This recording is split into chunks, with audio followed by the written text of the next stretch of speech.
Hello everyone, welcome to Parikshapedia. इस video series में हम डिस्कस कर रहे हैं class 10 science lesson 1 chemical reactions और इक्वेशंस के बारे में। और पिछली वीडियो में हमने कुछ बेसिक कंसेप्ट्स देख लिए थे, तो मैं आपको सजेस्ट करूंगी कि अगर आपने वो वीडियो नहीं देखी तो आप पहले वो वीडियो देख लें। लिंक मैं नीचे डिस्क्रिप्शन में दे दूँगी। तो इस वीडियो में हम देखेंगे कैरेक्टरिस्टिक्स ऑफ केमिकल रिएक्शंस के बारे में। तो चलिए शुरू करते हैं।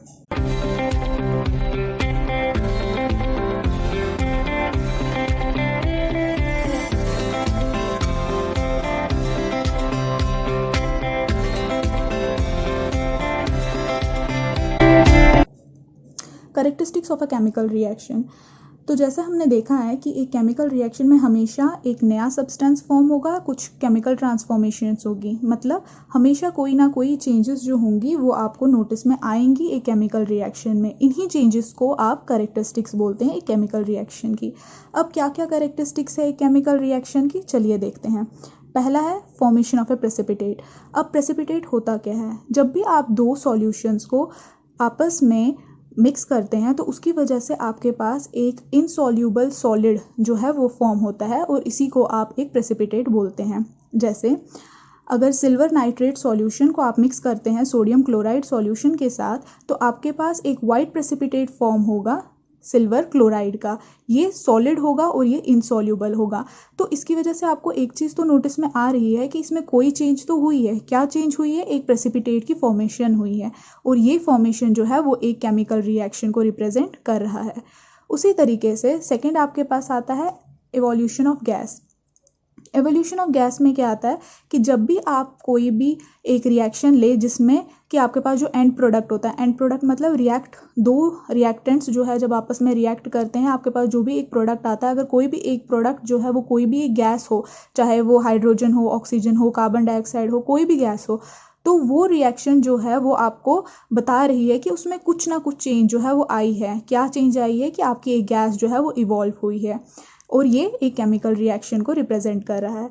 जैसे एग्जाम्पल देखते हैं। जैसे जिंक ग्रैन्यूल्स को आप ऐड अगर करोगे एक डाइल्यूट सल्फ्यूरिक एसिड के साथ, तो वो रिएक्शन में आपके पास हाइड्रोजन गैस जो है वो इवॉल्व होती है।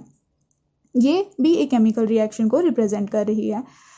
नेक्स्ट है आपके पास change in colour. Change in colour में बेसिक एग्जाम्पल हम लेते हैं, जैसे आयरन है। सबके घर पे अगर आप नोटिस करें तो अगर आयरन का जो बेसिक कलर है वो ग्रेश ब्लैक है, लेकिन जब वो मॉइस्चर के एयर के कांटेक्ट में आता है तो उस पर एक लेयर ऊपर चढ़ जाती है। किस कलर की? ब्राउन कलर की, और इसे आप रस्ट बोलते हैं। तो मतलब आपके पास जो स्टार्टिंग में आयरन था उसका कलर ग्रेइश ब्लैक था, और बाद में जब वो एयर के कांटेक्ट में आया तो रस्ट कोरोजन की वजह से उसका कलर जो है वो ब्राउन हो गया, उस पर रस्ट चढ़ गया। तो मतलब कलर जो है वो चेंज हुआ है, और वो भी एक केमिकल रिएक्शन को रिप्रेजेंट कर रहा है। नेक्स्ट है आपके पास change in state. Change in state में आपके पास क्या है कि जैसे एग्जाम्पल के तौर पे हम लेकर चलते हैं कैंडल हम लेते हैं। तो कैंडल में जब आप उसको बर्न करते हो तो आपके पास दो चीज़ें आती है, एक तो कार्बन डाइऑक्साइड और दूसरा वाटर वेपर्स। अब कैंडल जो थी वो एक सॉलिड थी, लेकिन जब आपने उसको बर्न किया तो उसमें से गैस और दोनों जो थी वो गैसेस ही हैं, मतलब कार्बन डाइऑक्साइड और वाटर वेपर्स दोनों इवॉल्व हुई हैं। तो उससे आपको पता चल रहा है कि इसमें ट्रांसफॉर्मेशन है, एक सॉलिड से गैस की फॉर्म की ट्रांसफॉर्मेशन है। चेंज जो है वो हुई है, उनकी स्टेट में चेंज हुई है। तो ये भी आपकी एक केमिकल रिएक्शन को रिप्रेजेंट कर रहा है।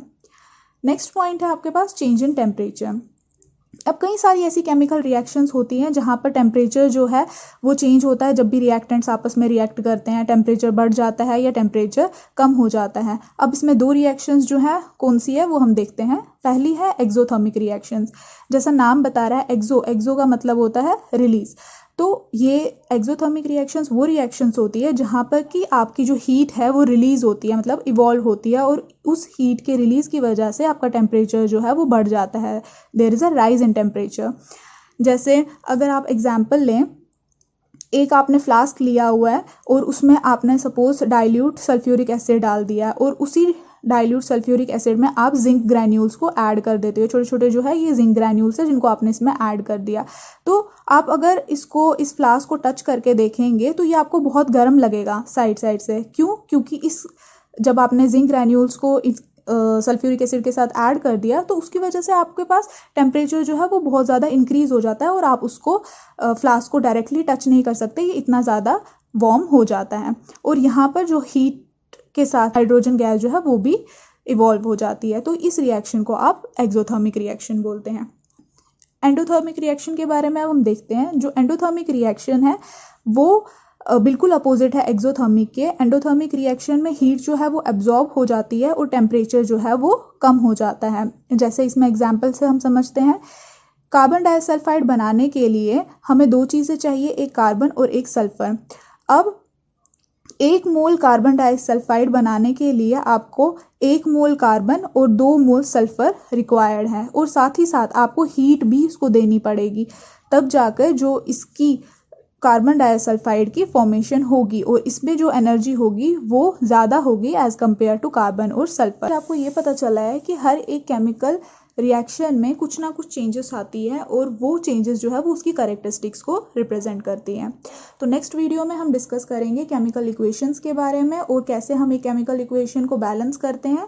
तो तब तक के लिए thank you and keep supporting.